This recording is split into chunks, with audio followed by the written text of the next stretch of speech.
ഒരിക്കൽ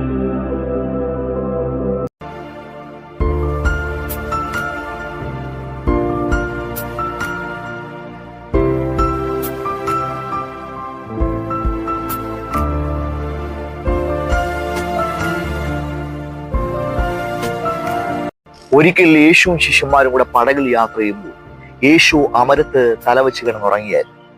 കുറച്ച് സമുദ്രത്തിന്റെ മധ്യേക്ക് എത്തിയപ്പോഴത്തേക്കും കടലും കാറ്റും അവർക്ക് പ്രതികൂലമായി. കടൽ ഇളകാൻ തുടങ്ങി, തിരമാലകൾ അടിച്ച് പടകിന് മേളിൽ കയറാൻ തുടങ്ങി. പടക് മുങ്ങുമാറാകുവോളം പ്രശ്നങ്ങൾ ഉണ്ടാകും നമുക്ക് കാണുവാൻ സാധിക്കും. അപ്പോഴും യേശു അമരത്ത് തലവെച്ച് കിടന്നുറങ്ങിയ ശിഷ്യന്മാർ അവരാലാവോളം രക്ഷപ്പെടാനുള്ള കാര്യങ്ങളൊക്കെ ചെയ്തു. പക്ഷേ പടക് മുങ്ങുമാറാകുന്ന അല്ലെങ്കിൽ അവിടെ ജീവൻ നശിച്ചു പോകുന്ന ഒരു സാഹചര്യത്തിലേക്ക് അവർ വന്നെത്തി നിൽക്കുക.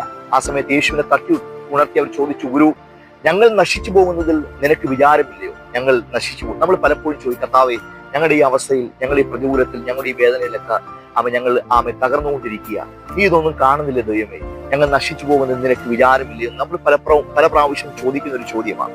യേശു പെട്ടെന്ന് എഴുന്നേറ്റ് കടലിനെയും കാറ്റിനെയൊക്കെ ശാന്തമാക്കി ആ സാഹചര്യം വളരെ വിടുതലിലേക്ക്, ഒരു അത്ഭുതത്തിലേക്ക് ദൈവം കൊണ്ടുവരുന്ന നമുക്ക് കാണുവാൻ സാധിക്കും. എന്റെ ചിന്ത, യേശു നിങ്ങളുടെ പടകിലുണ്ടെങ്കിൽ, യേശു നിങ്ങളുടെ ജീവിതമാകുന്ന പടകിലുണ്ടെങ്കിൽ, എത്ര വലിയ കൊടുങ്കാറ്റടിച്ചാലും, എത്ര വലിയ കടലിളകിയാലും, എത്ര വലിയ രോഗത്തിന്റെ ശക്തികൾ പൊങ്ങി വന്നാലും, എത്ര വലിയ കടഭാരങ്ങൾ പൊങ്ങി വന്നാലും, എത്ര വലിയ പ്രതികൂലങ്ങൾ നിങ്ങൾക്കെതിരെ ആഞ്ഞടിച്ചാലും, യേശു നിങ്ങളുടെ പടകിലുണ്ടെങ്കിൽ നിങ്ങൾക്ക് ഒന്നും സംഭവിക്കത്തില്ല. ഞാൻ എപ്പോഴും പറയുന്നൊരു പദമുണ്ട്, ഈ പടക് മുങ്ങി കടലിന്റെ അടിയിലേക്ക് താഴ്ത്തപ്പെട്ടാലും, അല്ല, ഈ കടൽ മുഴുവൻ ഇളകി ആകാശത്തൂടെ വന്ന് ഈ പടകിന്റെ മേളിൽ വീണാലും പടകിലിരിക്കുന്നവർക്കും ഒന്നും സംഭവിക്കത്തില്ല.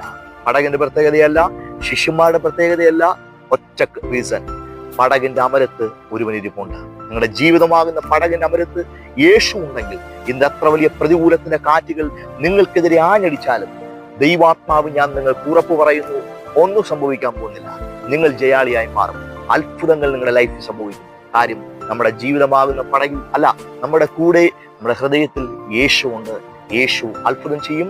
ധൈര്യപ്പെട്ടിരിക്കുക, കർത്താവ് നിങ്ങളുടെ കൂടെ ഉണ്ട്.